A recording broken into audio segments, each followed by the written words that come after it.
Podcasting is more than just talking, it's listening. BSing with Bob Schmidt. A guy whose superpower is being a writer, Mark DeWayne Combs, joining me on the BSing with Bob podcast. Wrote a couple of books, actually 3 of them. One called Push, one called Don't Forget Your Cape, and the final one is Hello. Is this on? Mark, thanks for joining me. Why 3 books all published in the same year? Well, it really became a matter of availability. I had a good group of beta readers. I had someone who was in a good position as far as doing the formatting of the book and things of that nature for me. So it was really during that period of time made it opportune for me to just continue writing and get all 3 of them done and out in the same year. We released Push in April 15th, which a lot of people think of as Tax Day. I released it in honor of Leonardo da Vinci. That's actually his birthday. And then we followed that up a little bit later in the year. In July, we threw a book called Don't Forget Your Cape and put that out for people to have available. And then when we got to November, we had Hello, Is This On ready to go. And so we went ahead and published that one. In November, it's got a piece in it about the Gettysburg Address, so we published it on the anniversary date of the Gettysburg Address.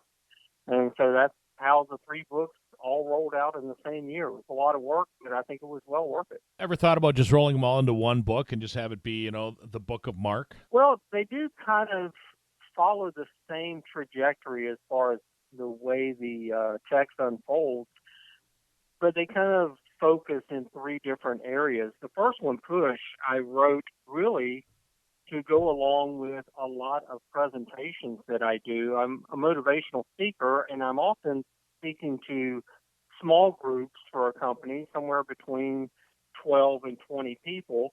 And a lot of times the topics they want me to cover are things along the lines of time management and goal setting. Those are kind of the hot topics. So Push kind of touched on both of those a little bit, primarily on why we don't make good use of our time and how we can do better with that, but also goal setting, which I think a lot of people make that really a lot more difficult than it actually is. And so I kind of wanted to address that with that book and have something to go with my presentation.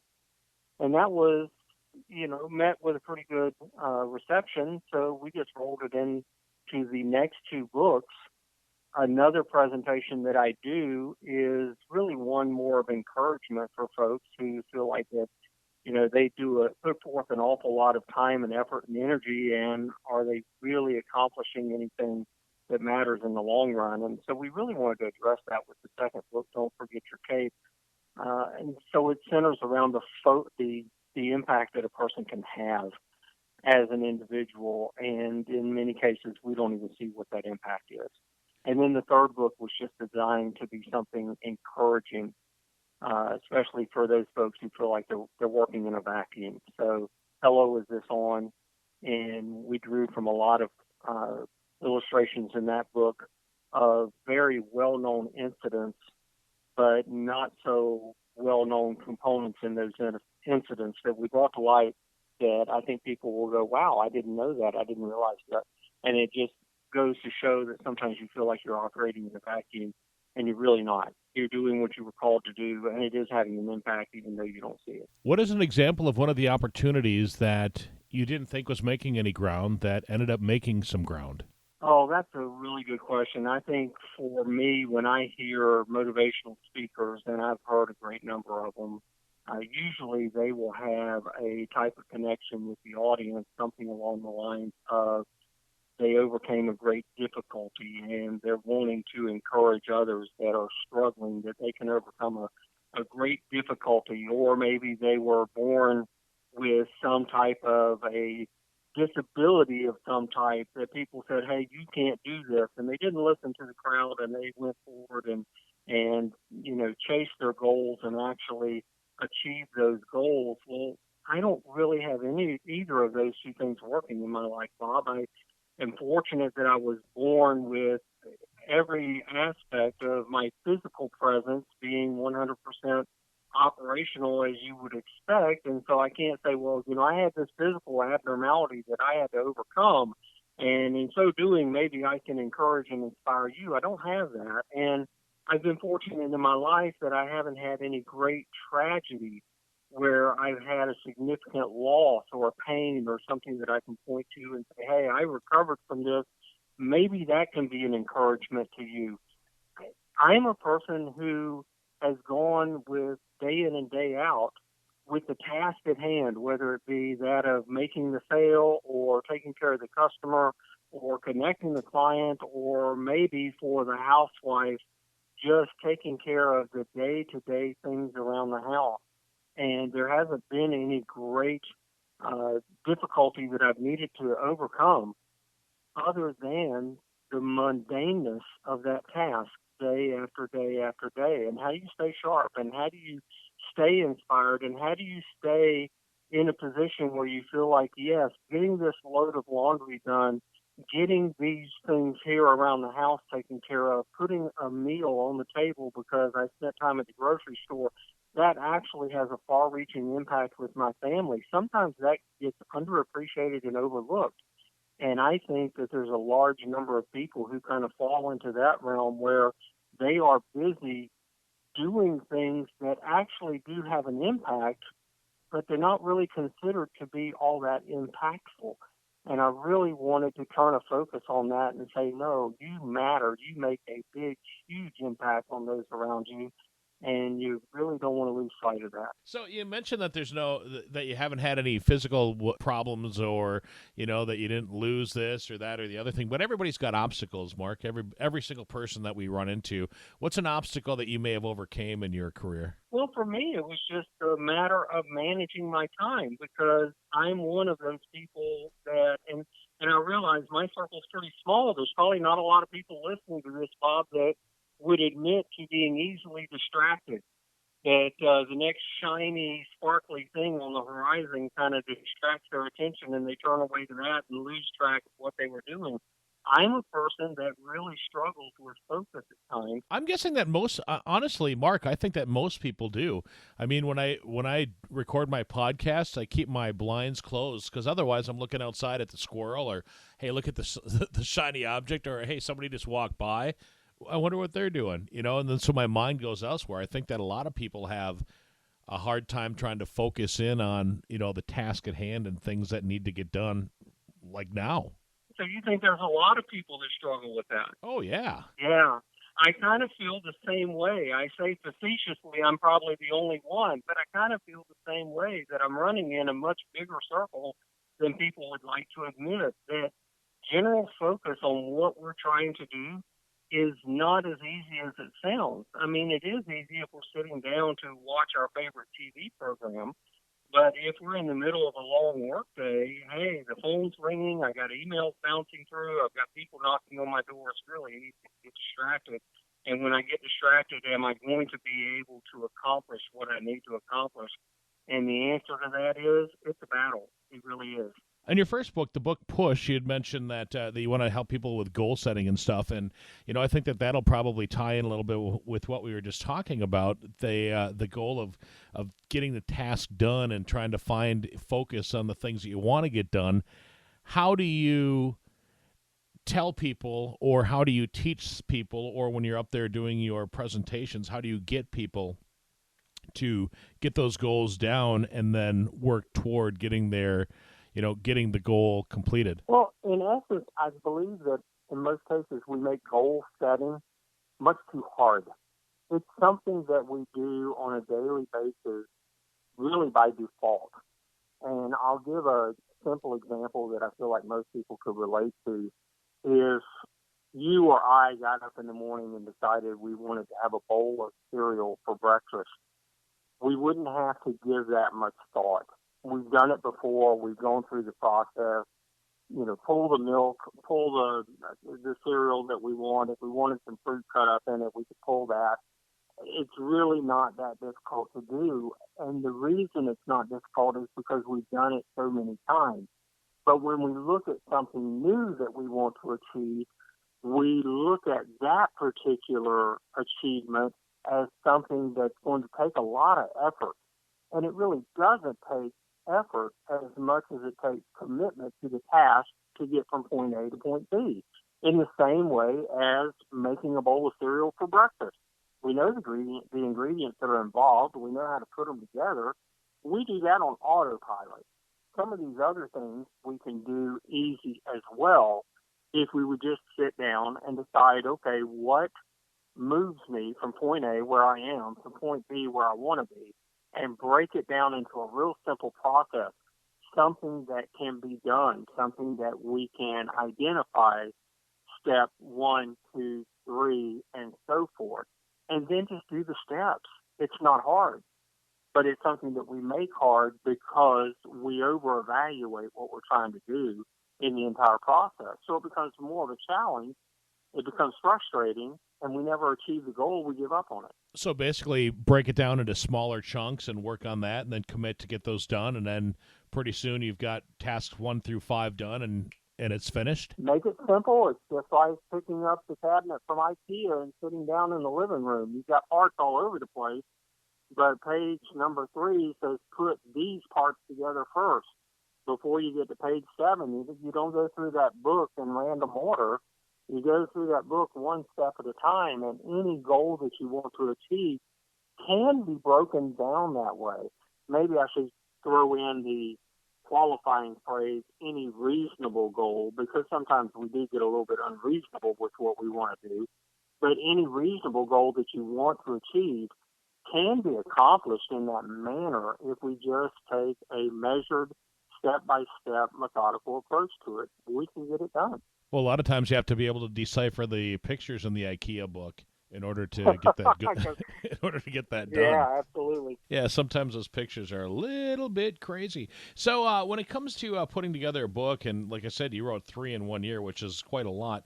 I'm paging through and looking at different things, and explain a little bit about your ramblings on the wall. Well, I tried to break every book up into sections, and on Saturday mornings I will normally sit down and just go through a writing exercise, pour my cup of coffee at 5 a.m., sit down at the keyboard, and whatever's kind of stuck in my mind during the week, I'll try to expand upon that just a little bit. And on one particular morning, something had triggered some thoughts about the Wall album from Pink Floyd, and so I wanted to write a little bit about the backstory of that, and also use it as a little bit of an inspiration to kind of get me off of dead center with some things that I had kind of packed in myself. I think it's easy when you get very involved in your own work, your own process, the things that you are hands-on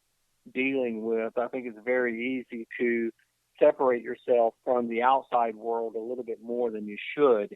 And that had been a trap that I had fallen into. So that was kind of the nature of that particular Saturday morning ramble, in giving the backstory of the 2-album set that Pink Floyd put together, the backstory of the story itself, and then also some of the things that they deal with the character of the story, Pink, who a lot of people think is a mixture of some of the band members of the group, and the things that he went through and had to overcome. And to make the expansive short story a little bit more concise, he has isolated himself off from the rest of the world, and toward the end of the 2-album rock opera, so to speak, he has to tear the wall down and open himself back up to interacting with the world again. And I just thought it was a great metaphor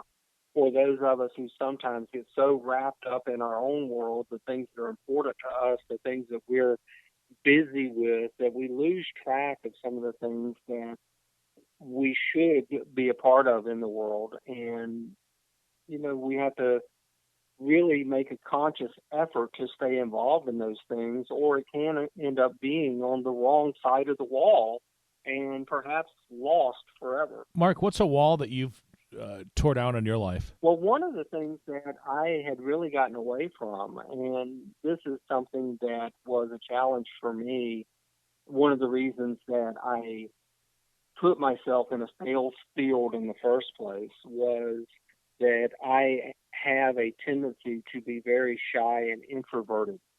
And the easiest way for me to meet that head on and try to grow beyond that and not shrink back into it and just become a person that is totally uncomfortable in a social setting, the easiest way for me to deal with it is to put myself into places where I have to face that interaction on a social level. So I went into a sales field so that I would have to deal with that on a personal one-to-one level. I started my own networking group and learned to moderate all of the meetings.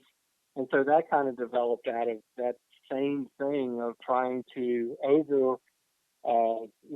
overreach the feeling of being shy and introverted. I didn't want to give in to that. I wanted to be someone that could interact with others on a personal level. And as I got away from some of the out in the field sales work and started doing more and more writing and studying and my own research and things of that nature, I found that it was easier for me to pull myself out of those social settings. And so having written the little essay on the wall, one of the things that I put down in that I really wanted to do on an annual basis was to throw our own Super Bowl party every year and to invite friends that we knew, people from the neighborhood that maybe we were acquainted with that know that well, but to really make a concerted effort to fill our home with a large number of people, which for me would be extremely uncomfortable, but it was something that I wanted to face. And we ended up with 30-something adults at our first Super Bowl party. It spilled from the living room to the kitchen to we actually opened up one back bedroom of our house that's a fairly good-sized bedroom, put a TV back there. So we had people all over the house, food everywhere, beverages everywhere, and it was just a fabulous Sunday. I thoroughly enjoyed it, and I was glad I put myself in that experience and said, okay, this is something I need to do rather than just say, no, I'll watch the Super Bowl at home alone, or I'll go out and watch it at a sports bar. No, I wanted to have friends, family members, people from the neighborhood over. We're going to do it here, and I'm going to put myself in a situation where my home is open to everybody, and I'm going to grow from that. And it was a fantastic experience. So how does a person go from being an introvert and having a hard time talking to people one-on-one to being a guy that can basically be a motivational speaker in front of hundreds of people? You remember when we were younger, there was on the back of comic books, there was always that little 98-pound weakling that was getting sand kicked in his face, and it was an ad for Charles Atlas, and if you got his bodybuilding books, then you could be stronger and you could face the bully and not get sand kicked in your face anymore. Remember Yep. seeing those on the back of comic books? Oh, yeah. I didn't want to be a 98-pound weakling, and the bottom line is that to overcome that is just to identify what it is and then face it head on and say, I'm not going to be this. It may be a part of my life, but it's not going to rule my life. It's okay to be afraid of things, but it's not okay to subject yourself to that fear to the point where you don't allow yourself to do the things that you need to do and want to do. And in my case, it was things that I needed to do. I needed to make a living, quite obviously, but it was also things that I wanted to do because in the right situations, I actually enjoy being around people. But my inner self will tell me, no, you're shy, you're introverted, you're not comfortable around people, stay home. So on the outside, I have to go to the gym and get my little Charles Atlas going so that bully's not kicking sand in my face on a continual basis. And over a period of time, you get a little bit stronger. And you get a little bit of a measure of success, and you go, hey, I can build on this. I can grow a little bit and take it just one notch further. And that's kind of where it started and where it's continued to the point where now I'm very comfortable speaking to a crowded room because I have a reason to be there. And I feel like I have some things to share that they may be able to build upon. And that's the whole reason I'm there. Have you found that most of the time when you do own up to a mistake, when you take personal responsibility for things that have gone wrong in your life, that things tend to go better than if you said, no, I had nothing to do with that? I think in many cases they do, because when we try to, sweep that under the carpet and cover it up, it actually becomes a lot bigger. And when we just own up to it and say, yep, did that, sorry, messed up, let's go forward with this, sometimes it's not nearly as big as we thought it was. And in many cases, it can actually open other doors, as it did with Paul Simon and the Graceland album. It actually opened some fantastic doors for him. So it's kind of interesting how that plays out in life. Our natural tendency is to want everything to go according to plan and for no mistakes to ever be made, but that's just not true to life. Life doesn't work that way. What do you find was the most difficult thing to put on the paper? I think some of the most difficult things to put on the paper was a personal thing. I think each book has a little bit of a personal admission in it. I admit to being introverted. I admit to being a little bit shy.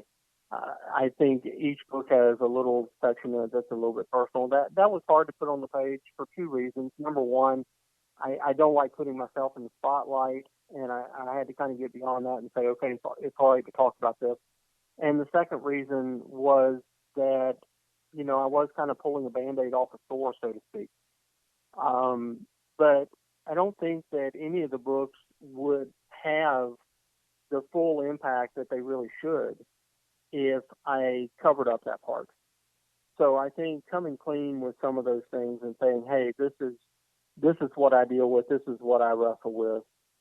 I've actually had some people who knew me for years that had come back to me and said, I wasn't aware of this. And, so hopefully those things were, pages that were well invested. Hopefully they do have an impact and add a little bit of depth to each one of the books. Mark DeWayne Combs is my guest. He's written 3 books, Push, Don't Forget Your Cape. Hello, is this on? We met on a podcast forum. Do you have your own podcast then? I've actually got a couple. I started with the blogs that I write. I started not too long ago just putting those to audio and putting them out. Each one's about 10 or 11 minutes in length, because I realized that, whereas it is there on the webpage for people to read, sometimes it's easier to listen to something than it is to actually pull it up and read it. So I put that out there so people could just subscribe to the podcast and they get something each week that I wrote. It's always something fresh and new within the last 2 months that I had written. That's just me talking about one of the blogs, a little bit of the background as to why I wrote it, and then I just share that. The other thing I do is I try my best to chase down writers and authors of fiction, because I feel like that's a huge challenge. That's the next thing I'm wanting to do, is to write a fictional novel, and I'm working on it, but I'm going to take my time with it because it is a completely different animal than what I normally write. And there's some people that are very, very skilled with it. And so I try to schedule interviews with those authors. I'll be talking Thursday afternoon with Brad Parks, and he's been gracious enough to come on the show for me. And so those are 2 podcasts that I do. And because I have so much spare time, I actually got together with a couple of friends in my fantasy baseball league, and we talk every Friday night for about 30 minutes about fantasy baseball, and I publish that every Saturday morning. So at this given time, I'm writing 2 blogs a week and doing 3 podcasts a week, and still working a full-time job, and so that kind of gets me from sun up to sundown every day. Where do we find your podcasts, and where do we find information about your books, Mark? You can look me up on Facebook. My moniker on Facebook is Mind's Eye Mark, and that's MINDSIEYE Mark.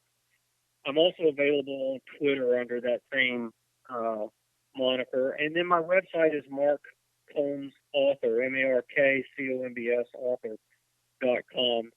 And hopefully my website is easy enough to find your way around. We've tried to make it easy to navigate.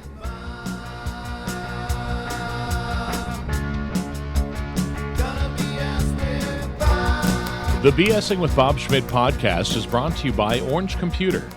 Find them online at orangecomputerlax.com. This has been another podcastforhire.com production.